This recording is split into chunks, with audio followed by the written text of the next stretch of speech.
इस क्वेश्चन में अंश की डिग्री कितनी है? 3 है और हर की डिग्री कितनी है? 2 है। तो हमें पहले क्या करना पड़ेगा?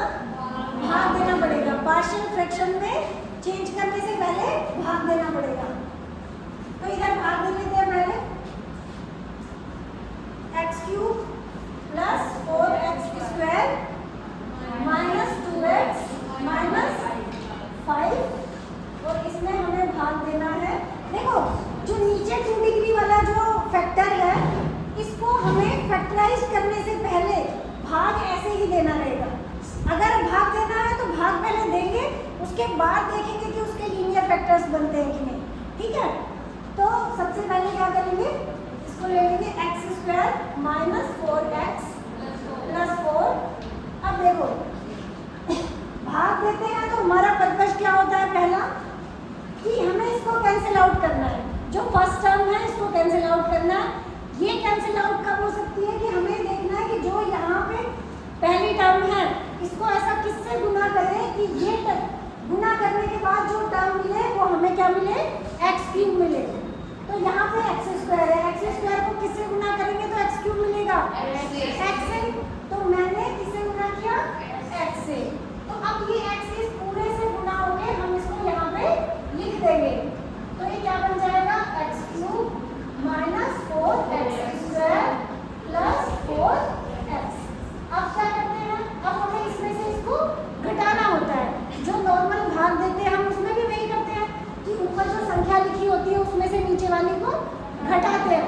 तो इसमें घटाने के लिए क्या कर देंगे? इसके निशान बदल के फिर जोड़ देंगे। घटाना इस निशान बदल के जोड़ दिया तो ये माइनस हो गया, ये प्लस हो गया और ये माइनस हो गया। अब x³ को और माइनस x³ को जोड़ेंगे तो क्या हो जाएगा? 0। कैंसिल आउट हो जाएगा ये। तो इससे ही कैंसिल हो गया और यहाँ पे देखो 4x² है और ये नीचे प्लस का 4x² है। पहले माइनस का था लेकिन अब कैसा है? प्लस का 4x²। तो क्या बन गया ये? 8x²। यहाँ पे माइनस का 2x है और ये अगेन माइनस का 4x है। तो कितना हो जाएगा माइनस का? 6x। और ये -5 है, उसको हम ऊपर से वैसे का वैसा नीचे उतार लेंगे। अब देखो अब हमें किसको कैंसिल आउट करना है? 8x² को। 8x² को कैंसिल आउट करने के लिए x² को किससे गुना करूँ? 8 से प्लस का 8। तो ये क्या बन गया? 8x² 8 32। ठीक है, 32x और 8 32 अगेन। अब क्या करेंगे? घटाएंगे। भाग देने के प्रोसेस में यही तो करते हैं, ऊपर वाले में से नीचे वाला घटाएंगे तो निशान बदल के जोड़ देंगे। ये प्लस का है, माइनस का हो गया, ये प्लस का हो गया और ये माइनस का हो गया। अब इससे ये कैंसिल हो गया। यहाँ पे 32x में से 6x गए तो कितने बचे? 26x। 26x और यहाँ पे -32 और -5 कितने हो गए? -37। अब बताओ क्या आगे और भाग जाएगा? नहीं जाएगा। ये प्रोसेस कहाँ पे रोकना है वो हम कैसे देखेंगे? जब हमारे शेषफल की डिग्री भाग जिसे हम भाग दे रहे हैं भाजक उसकी डिग्री से कम आ जाए। इसकी डिग्री कितनी है? 1 और जिसका हम भाग लगा रहे हैं उसकी डिग्री कितनी है? 2। तो अब यहाँ पे हम रुक जाएंगे और अब हम इसको कैसे लिख लेंगे? जो भागफल आया है x + 8 उसको हम यहाँ पे रख देंगे। ठीक है, x + 8 को सीधा यहाँ पे रख दिया। उसके बाद जो शेषफल बचा, शेषफल क्या था? 26x minus 37। इसमें किसका भाग लगाएंगे? मतलब कैसे लिखेंगे? जिसका हम भाग दे रहे थे उसको नीचे लिख देंगे x² माइनस 4x प्लस 4। अब पार्शियल फ्रैक्शन कहाँ पे लगाएंगे? पार्शियल फ्रैक्शन यहाँ पे लगाएंगे क्योंकि पार्शियल फ्रैक्शन की कंडीशन क्या होती है कि अंश की डिग्री हर की डिग्री से कम 1 कम होनी चाहिए। तो ये तो अपने आप में सिंप्लीफाइड फॉर्म है ही। अब यहाँ पे हम पार्शियल फ्रैक्शन लगाएंगे तो पार्शियल फ्रैक्शन जिसमें लगाना है उसको मैं यहाँ पे नोट कर लूँगी। 26x minus 37 upon x² minus 4x plus 4। अब हमें देखना है, अब जो नीचे ये 2 डिग्री वाला फैक्टर आ रहा है इसको देखना है क्या ये लीनियर फैक्टर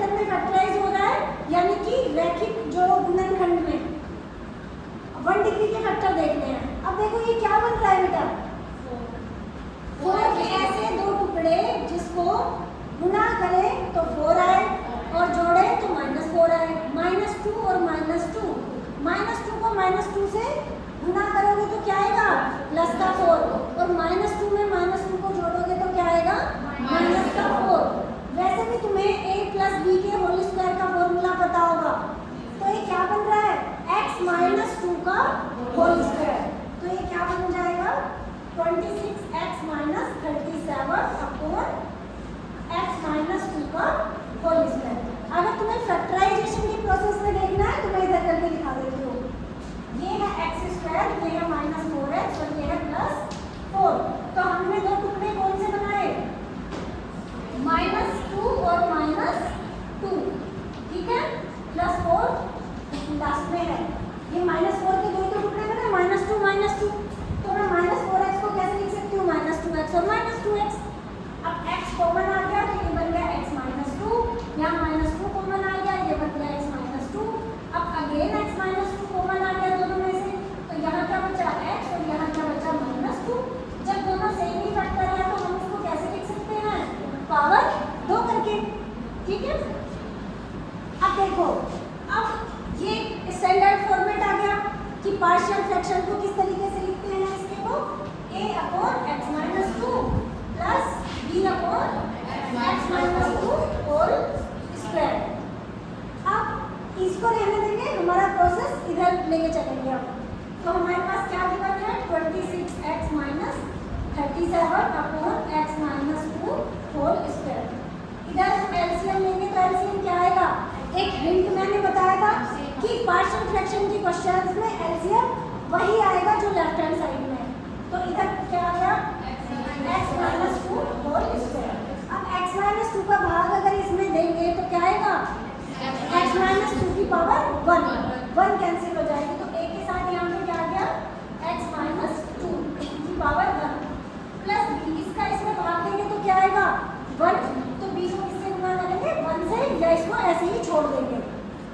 अब देखो अब इस संख्या से ये संख्या कैंसिल हो रही है, दैट मीन्स दोनों साइड अगर डिनोमिनेटर में सेम संख्या है तो वो कैंसिल आउट हो जाएगी। तो क्या बचा 26x माइनस 37, इधर इसको गुना कर लेंगे क्या बन गया ax minus 2a plus b। अब दोनों तरफ तुलना करने पर कंपेयरिंग बोथ साइड्स, दोनों साइड की तुलना करेंगे तो क्या मिलेगा, इधर x का गुणांक क्या है बेटा a है और इधर x का गुणांक क्या है 26, तो a इज इक्वल टू 26। इधर कांस्टेंट टर्म क्या है -2a प्लस b, इधर कांस्टेंट टर्म क्या है -37, तो a इज इक्वल टू 26 तो तुम्हें सीधा डायरेक्ट मिल गया। यहाँ से तुम b का मान निकाल सकते हो, तो b का मान क्या हो जाएगा, ये 2a उधर चला जाएगा -37 प्लस 2a, 2a है ना उधर जाके प्लस का हो जाएगा। अब इसमें वैल्यू पुट कर दो, -37 है ही, 2 यहाँ पे है और a की वैल्यू क्या है 26। इसको सॉल्व करोगे तो -37 प्लस कितना हो जाएगा 52। अब इसको इसमें से माइनस करोगे, 12 में से 7 गए तो 5 और 4 में से 3 गया तो 1 प्लस के 15 इज इक्वल टू 15। तो लास्ट में जब तुम अपने आंसर को लिखोगे तो this is equal to this plus ये वाला, इसकी जगह पे क्या लिखोगे ए बी की वैल्यू रख के ये वाला फॉर्म, मैं इसको यहाँ पे लिख देती हूँ। क्या किया है तुम्हें x³ plus 4x² minus 2x minus 5 upon x² minus 4x plus 4, ये किसके इक्वल आया x प्लस 8 प्लस। अब देखो ये नहीं लिखना तुम्हें, क्या लिखना है a upon x minus 2, a की वैल्यू क्या है 26 अपॉन x माइनस 2 प्लस क्या लिखना है b upon x minus 2 square, b की वैल्यू क्या है 15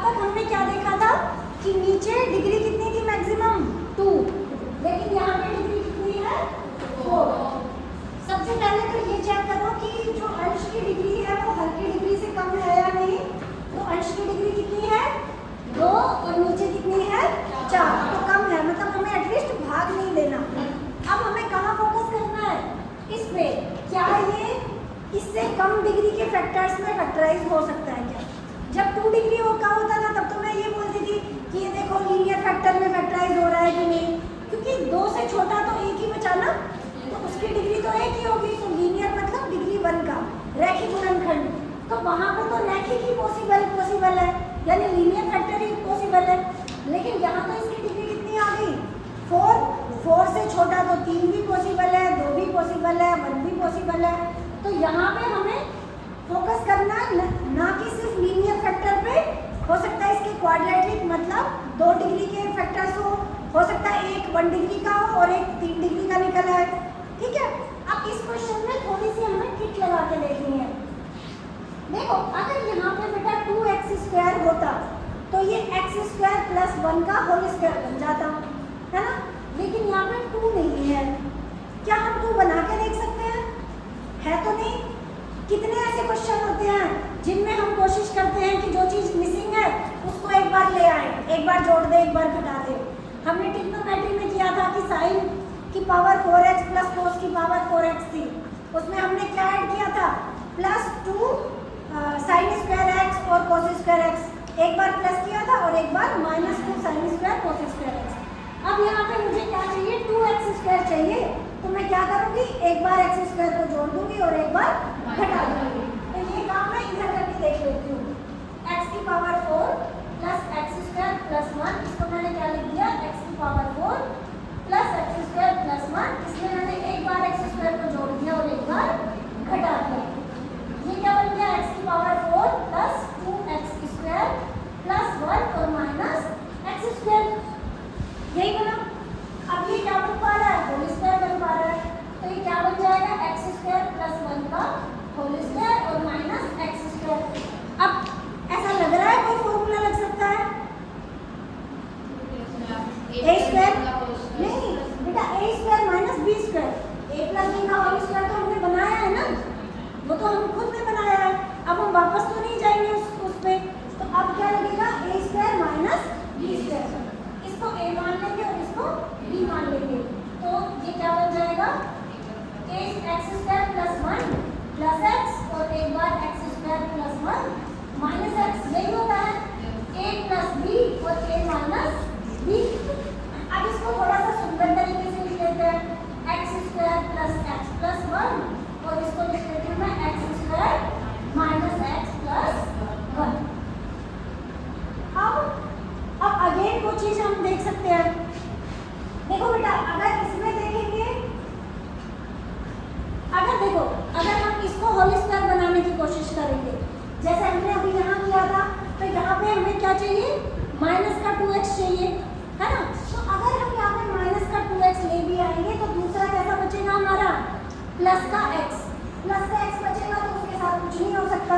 और यहाँ पे अगर हम करते हैं तो ये बन जाएगा +2x और इधर बचेगा -x, लेकिन वो स्क्वायर में नहीं है ना। अगेन स्क्वायर में होता तब तो हम ऐसे a² - b² का फॉर्मूला लगा पाते। अब वैसे भी हमें ये 2 डिग्री के हैं, 2 डिग्री में तो हमारे पास तरीका है चेक करने का कि लीनियर फैक्टर में फैक्टराइज होता है कि नहीं। देखो बेटा 1 के ऐसे फैक्टर्स देखो कि गुणा करने में 1 आए और जोड़ने में भी 1 आए, नहीं पॉसिबल है। ऐसे ही 1 के फैक्टर्स देखो कि गुणा करने में 1 आए और जोड़ने पे -1 आए, नहीं आएगा, ठीक है।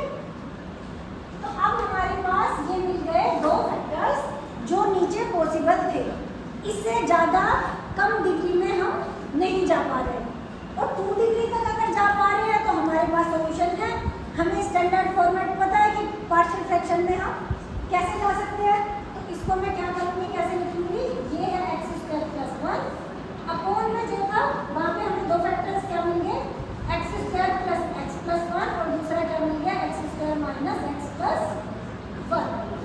अब इसका स्टैंडर्ड फॉर्मेट क्या है तुम्हारे पास, ax + b upon x² + x + 1 और दूसरा क्या बनेगा, cx + d upon x² - x + 1, ठीक है। अब वही प्रोसेस फॉलो करेंगे, एलसीएम लेंगे, दोनों तरफ तुलना करेंगे और कांस्टेंट की वैल्यू निकालेंगे। तो हमारे पास क्या है, x² + 1 अपोन x² + x + 1 और x² - x + 1।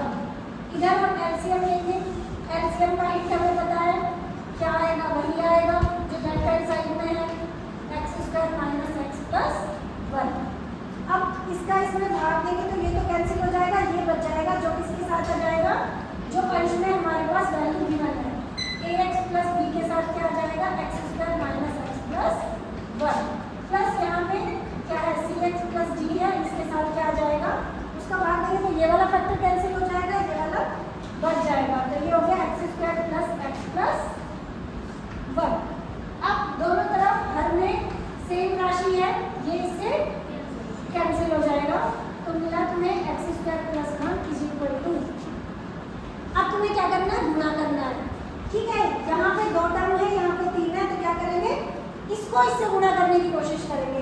पहले ax को थ्रू आउट गुना करेंगे, फिर बाद में b को थ्रू आउट गुना करेंगे। तो पहले ax को कर रही हूँ मैं, तो क्या मिलेगा ax cube minus ax square और प्लस का ax। अब b का किया तो क्या मिला bx स्क्वायर माइनस bx और प्लस b। अब ऐसे ही यहाँ पहले cx का करती हूँ मैं इससे, तो क्या बन गया cx cube plus cx square plus cx। अब b का किया तो plus bx square plus bx plus. अब क्या करेंगे, जिनकी घातें समान है उन टर्म्स को एक साथ ले आएंगे। ठीक है, यहाँ पे सबसे पहले क्यूब वाले उठाते हैं हम। क्यूब में क्या है a और यहाँ पे c, a plus c x cube हो गया। अब स्क्वायर वाले टर्म लेंगे प्लस, यहाँ पे क्या है माइनस का a और यहाँ पे क्या है प्लस का b। स्क्वायर कहाँ पे आ रहा है, ये है प्लस का c और स्क्वायर कहाँ पे आ रहा है, ये है प्लस का b। क्या जाएगा इसके साथ स्क्वायर, स्क्वायर भी हो चुका। अब x वाली टर्म देखेंगे, x वाली टर्म क्या आ रही है a आ रही है, फिर इसके बाद माइनस b आ रही है, फिर उसके बाद प्लस c आ रही है और प्लस d आ रही है, ये हो गया x। अब इसके बाद कांस्टेंट टर्म उठाएंगे, कहाँ दिख रहा है पहला कांस्टेंट, ये दिख रहा है कांस्टेंट b प्लस b और प्लस d। ठीक है, अब क्या करेंगे, दोनों तरफ तुलना करने पर, दोनों तरफ तुलना करने पर क्या यहाँ पे है a प्लस, थोड़ा इधर कर देती हूँ ताकि कैलकुलेशन उधर तक चली जाए। a प्लस c, इधर x क्यूब का गुणन क्या होगा, x क्यूब की टर्म है ही नहीं तो उसको हम क्या लिख सकते हैं 0 into x cube. That means x cube का गुणन क्या हो गया 0। अब अगली है a plus b plus c plus d, ये किसके बराबर होगा 1 के बराबर। और उधर क्या है a minus b plus c plus d, ये किसके बराबर होगा, इधर x की टर्म क्या नहीं तो 0 और उसके बाद लास्ट b प्लस d, ये क्या हो जाएगा 1। अब वही काम करना है, इक्वेशन 1, इक्वेशन 2, इक्वेशन 3 और इक्वेशन 4, एक से वैल्यू निकाल के बाकी में रख के एक एक इक्वेशन घटाते चले जाना है। मैंने फर्स्ट से वैल्यू निकाली, किसकी a की निकाली मैंने, a इज इक्वल टू क्या आ गया minus c, a is equal to क्या आ गया माइनस c, और इसको 5 नाम दे दिया और इसको मैंने कहाँ रख दिया इन सब में। ठीक है, इन सब में रख दिया, तो मैं ये वाला सॉल्यूशन कहाँ पे कर दी हूँ, यहाँ पे वैल्यू रखो a की जगह पे माइनस c, यहाँ पे माइनस इंटू माइनस c हो जाएगा और प्लस b और c तो है ही हो गए, प्लस d भी है, वो किसके बराबर है 1 के। अब इसमें रखो a इज इक्वल टू क्या minus c minus b plus c and plus b is equal to क्या है 0। थर्ड में रखो, थर्ड में a है ही नहीं, ठीक है, तो थर्ड यो की यो रहेगी तुम्हारी b प्लस d। अब इसको या तो b प्लस d को तुम दोबारा रख लो ताकि तुम्हें 3 समीकरण पता रहे कि कौन कौन सी बची है। अब इसको लेकिन नया काम मत देना, या नया दे भी रहे हो तो इसको समीकरण कौन सी रखना 4 ही रखना। ठीक है, इसको हमने दोबारा लिख लिया है लेकिन समीकरण नंबर कौन सी है, ये 4 ही है।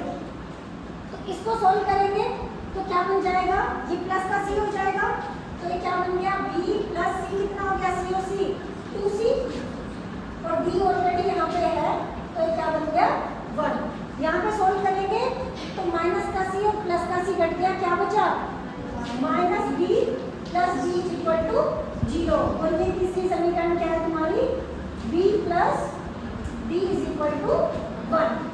तो इनको 5 तक हो चुकी है, ये 6, ठीक है, ये 7 और ये कौन सी तुम्हारी 4 जो होगी हो उठा ली है। ठीक है, अब तुम्हारे पास ये 3 समीकरण है, इनको सोल्व करना है। यहाँ तो अब किसी भी एक से वैल्यू निकाल के बाकी 2 में पुट कर दो, जरूरी नहीं है कि तुम फर्स्ट से ही निकालो, ठीक है। तुम दूसरे किसी और से भी निकाल सकते हो। यहाँ मुझे बहुत इजी लग रहा है कि b बराबर d आ जाएगा, तो मैंने क्या किया, इससे वैल्यू निकाल ली, d बराबर b या बोले b बराबर d, ठीक है। और इसको अगली समीकरण 7 तक आ चुकी है, इसको क्या नाम दे दिया, 8।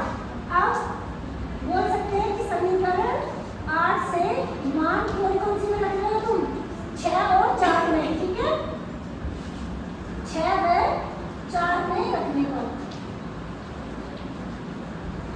वैसे बेटा दूसरा अल्टरनेटिव अगर फास्ट तुम कंप्यूटेशन कर सकते हो तो यहाँ तुम्हें साफ साफ दिख रहा है, इन दोनों को जोड़ोगे तो b माइनस बी से प्लस का b कैंसिल हो जाएगा, d और d कितना हो जाएगा, 2d हो जाएगा, 2d इज इक्वल टू 1 हो जाएगा, और d क्या आ जाएगा, हाफ।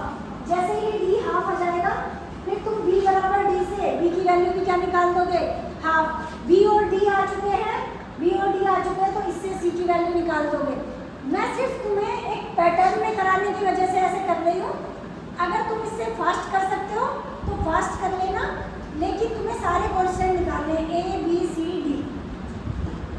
तो मान इसमें रखा तो इसमें रखा तो क्या हो गया, ये b plus 2c plus d is equal to 1। इसको सोल्व करेंगे, इसमें रखते हैं पहले b बराबर d हो गया, तो ये b प्लस d बराबर क्या हो गया, 1। तो यहाँ तो ये बन गया 2c plus 2d, 2c plus 2d is equal to 1। 8 तक हो चुकी है, इसको मैंने नोट डाउन दे दिया, और इससे जो वैल्यू निकलेगी मेरी 2d इज इक्वल टू 1, तो d बराबर क्या आ गया, 1/2। जैसे ही d बराबर 1/2 आया, बैक सब्स्टिट्यूट करते चले जाएंगे हम वैल्यूज को। अब d की वैल्यूज को कहाँ पुट करें, इसमें पुट कर देते हैं, c की वैल्यू आ जाएगी, यहाँ पर मैं लिख सकती हूँ फ्रॉम 9, ठीक है। 9 क्या थी, 2c प्लस 2d, d की वैल्यू हाफ है, इज इक्वल टू 1।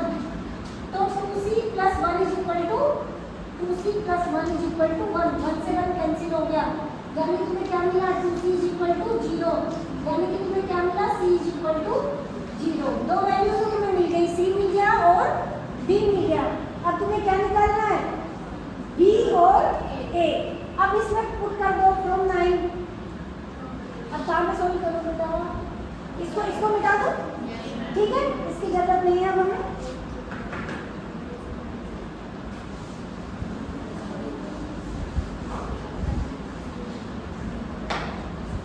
अब मैं यहाँ पे लिख सकती हूँ फ्रॉम, कौन सी इक्वेशन है ये, 8। फ्रॉम 8 b बराबर क्या आ गया, d क्या था, हाफ, तो b बराबर क्या आ गया, हाफ। b की वैल्यू भी आ गई। अब और पीछे जाओगे तो तुम्हें और बचे हुए जो कांस्टेंट है उनकी वैल्यू मिलेगी। a बच रखा था, a इज इक्वल टू क्या है, -c। कौन सी समीकरण से निकाल रहे हो, फ्रॉम 5, ठीक है। From 5 a is equal to क्या है, माइनस का c क्या है, 0, -0 इज 0, तो a बराबर क्या आ गया, 0। सारी वैल्यूज आ गई। जब सारी वैल्यूज को यहाँ पुट करेंगे तो क्या बनेगा, ये इसको थोड़ा इधर कर देती हूँ मैं, ठीक है। फ्रॉम 8 तो ये फ्रॉम 5, ठीक है। तो ये बनेगा बेटा, a की वैल्यू क्या है, 0, b की वैल्यू क्या है, हाफ, तो ये क्या बन गया, half upon x² plus x plus 1। और इधर देखो c की वैल्यू 0 है, लेकिन d की क्या है, हाफ, तो अगेन ये क्या बन गया, half upon x² minus x plus 1, ठीक है। ये तुम्हारा क्या आ गया, एक क्वेश्चन पूछा है, x² plus 1 upon x³ plus 3x² plus 3x plus 2। Again सबसे पहले हम क्या देखेंगे, डिग्री देखेंगे। डिग्री क्या है, ऊपर वाले की 2 और नीचे वाले की 3, तो हमें भाग देने की जरूरत तो है नहीं, लेकिन नीचे जो फैक्टर है वो 3 डिग्री का है, उसे हमें उससे छोटी डिग्री में कन्वर्ट करना है, क्योंकि 3 का तो हमें वैसे भी नहीं पता पैटर्न, हमें 2 तक पता है ना। अगर नीचे 2 डिग्री का अगर फैक्टर है तो हम कर सकते हैं। अब इसको देख के आइडिया लगाओ बेटा कि इसको हम किस में कन्वर्ट करें। देखो x³ plus 3x square plus 3x। अगर यहाँ 2 की जगह 1 होता तो क्या ये कोई फॉर्मूला बन जाता? बताओ, क्या कोई फॉर्मूला बन जाता? ये एक फॉर्मूला लिखती हूँ इधर, देखना। a प्लस बी का whole cube is A cube plus 3 a square B plus 3 a B square plus B cube. अब बताओ क्या बन जाएगा? ये क्या बनेगा? यहाँ बताओ, यहाँ क्या बनेगा? x प्लस 1 का होल क्यूब। ठीक है, तो ये वाला जो सॉल्यूशन है ये हम इधर कर लेते हैं साइड में। हमारे पास गिवन है x cube plus 3x square plus 3x plus 2। इसको मैंने लिख दिया x cube plus 3x square plus 3x plus 1 and plus 1। दो को मैं लिख सकती हूँ 1 एंड 1, वेरी इजी। ये बन गया x प्लस 1 का होल क्यूब प्लस 1। ये वाला पार्ट तो बन गया फॉर्मूला x प्लस 1 का होल क्यूब। लास्ट में क्या बचा? 1। क्या मैं इसको ऐसे लिख सकती हूँ? x प्लस 1 का होल क्यूब प्लस 1 का क्यूब। 1 का क्यूब क्या होता है? 1। क्या कोई फॉर्मूला लग रहा है? a cube plus b cube का। पहले तो मुझे फॉर्मूला ही बता दो। a cube plus b cube का फॉर्मूला क्या होता है? a plus b a square, यही होता है। ठीक है, तो अब ये फॉर्मूला हम यहाँ पे लगा देते हैं। तो ये a है और ये b है। देखो, सबसे पहले तो a प्लस b करना है। x प्लस 1 प्लस 1 हो गया। फिर क्या करना है? a का स्क्वायर। अब a तो पूरा x प्लस 1 है ना, x प्लस 1 का स्क्वायर माइनस ab यानी x प्लस 1 के साथ इंटू में 1 प्लस बी स्क्वायर यानी कि 1। अभी ये क्या बन गया? x plus 2। इसको खोलेंगे, ये बना x square plus 2x plus 1 minus x और माइनस 1 और ये प्लस 1। तो ये बन गया x प्लस 2। अब देखो x स्क्वायर तो यो का यो रहेगा, ये माइनस का x है प्लस का x है, क्या बन गया? प्लस का 8x। ठीक है, ये प्लस का बना, ये माइनस बन रहा है, कट गया और बचा प्लस का 1। अभी हमने जो क्वेश्चन किया उसमें देखा था कि x square plus x plus 1 क्या होता है? इररिड्यूसिबल होता है और उससे ज़्यादा नीचे रिड्यूस नहीं हो सकता। तो हमें फैक्टर्स मिल गए, ये क्या बन गया? x square plus 1 upon x plus 2 into x square plus x plus 1। इसको क्या लिख सकते हो? a upon x plus 2 plus, बताओ क्या? bx plus c upon x square plus x plus 1। अब इससे आगे कर सकते हो? ठीक है, और कोई क्वेश्चन बताओ। क्या और कोई क्वेश्चन है? किसी का क्वेश्चन नहीं है तो इसको भी कर देते हैं, पूरा कर देते हैं। तो तुम्हें क्या मिला? x square plus 1 upon x plus 2 x square plus x plus 1। जो बात करेगा वो फिर यहाँ पे आके सॉल्व करेगा। ठीक है,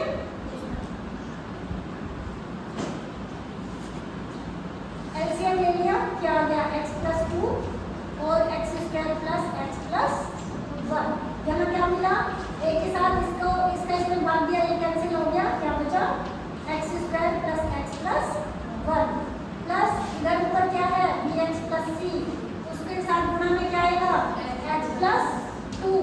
इम्पोर्टेंट चीज ये है कि ये ब्रैकेट लगाना है बेटा। यहाँ पे तो तुम्हें नहीं दिख रहा था, bx प्लस c के साथ मैंने ब्रैकेट नहीं लगा रखा था, लेकिन ये ब्रैकेट यहाँ लगाना है तुम्हें। क्यों? क्योंकि इसके साथ जो संख्या गुणा हो रही है वो दो संख्याएं गुणा हो रही है, xb और 2b, x प्लस 2 कंप्लीट गुणा हो रहा है। अगर ये ब्रैकेट नहीं लगाओगे तो उसका मतलब बनेगा कि bx तो एडिशन में है और गुणा में सिर्फ c है, ना कि सिर्फ c गुणा हो रहा है, बल्कि bx प्लस c पूरा फैक्टर गुणा हो रहा है x प्लस 2 के साथ। ठीक है, अब ये कैंसिल आउट हो गया, इधर बच गया x स्क्वायर प्लस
यहाँ पे 1, यहाँ एक्स स्क्वायर का गुणांक a प्लस बी है, यहाँ पे कितना है 1।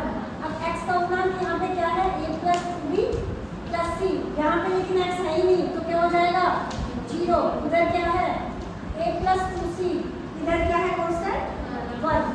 ये 1 हो गया, ये 2 हो गया और ये 3 हो गया। 1 से वैल्यू निकाल लेंगे a की वैल्यू क्या आ गई 1 माइनस b, तो ये अगली समीकरण 4 हो गई। अब इसको कहाँ पे पुट कर देंगे, यहाँ पे बाकी दो में a की जगह पे क्या पुट किया हमने 1 minus B plus 2b plus C is equal to 0। यहाँ पुट किया तो 1 minus B plus 2c is equal to 1। इसको सॉल्व किया तो क्या मिला, 2b में से एक b गए तो प्लस का b बचा, प्लस का c बचा, और ये जो इधर 1 था उधर जाके क्या हो गया माइनस का 1। ये अगली समीकरण 5। ऐसे ही इस वाले को सॉल्व किया तो माइनस का b, ठीक है, और प्लस का 2c, ठीक है। ये 1 दोनों तरफ है, 1 उधर जाके 1 माइनस 1 क्या हो जाएगा 0। ये क्या हो गया 6। अब या तो b का मान निकाल के इसमें पुट कर दो या इन दोनों समीकरणों को जोड़ दो। क्या करूं बताओ, जोड़ दो नहीं, वैल्यू निकाल के रखो। चलो वैल्यू निकाल देते हैं, ठीक है। इससे मैंने 5 से क्या किया वैल्यू निकाली, इसकी b की निकाल देती हूँ, ठीक है। b की वैल्यू क्या आई -1 तो है, इसी उधर जाके क्या हो जाएगा माइनस का c। अगली समीकरण क्या आएगी 6 के बाद 7, ठीक है। अब इसको किस में रखेंगे, इसमें 6 में रखा तो यहाँ पे तुम्हें क्या मिलेगा माइनस का b है। b की वैल्यू लेकिन क्या है -1 माइनस c है, प्लस का क्या है 2c इज इक्वल टू में क्या है 0। अब इधर सोल्व करोगे, माइनस का अंदर गुणा करोगे क्या हो गया प्लस का 1, माइनस का अंदर गुणा करोगे क्या हो गया प्लस का c, और प्लस में साथ में क्या है 2c, ठीक है, इज इक्वल टू क्या है 0। अब देखो 2c और 1c कितना हो गया 3c, और ये 1 उधर जाके क्या बन गया माइनस का 1। तो इससे c की वैल्यू हम बता सकते हैं -1/3। तो c की वैल्यू क्या आ गई -1/3। अब c की वैल्यू को अब बैक सब्स्टिट्यूशन करेंगे। c की जो वैल्यू आई उसकी बैक क्या है यहाँ पे इक्वेशन नंबर 7। तो अब यहाँ पे हम लिखेंगे फ्रॉम 7 क्या है b is equal to -1 minus c, b is equal to -1 minus c। ये -1 हो गया और माइनस c क्या हो जाएगा प्लस का 1/3। तो b इज इक्वल टू क्या आ जाएगा, b मैंने एलसीएम लिया, ये -3 हो गया, ये 1 हो गया, तो b इज इक्वल टू क्या आ गया -2/3, ठीक है। अब b और c की वैल्यू को, अच्छा a की वैल्यू और निकालनी है, तो a की वैल्यू किससे निकलेगी, इससे निकलेगी है ना। a is equal to 1 minus b minus minus plus का 2/3। तो a का मान क्या हो गया 3 और 3 और 2 5/3, तो ये आ गई a की 5/3, ठीक है। इसको भी एक ऐसे देख लो, यहाँ पे c आया, फिर b आया, और इक्वेशन 4 से a b c की वैल्यू को यहाँ पुट कर दोगे तो तुम्हारा क्या आ गया पार्शियल फ्रैक्शन 4, ठीक है।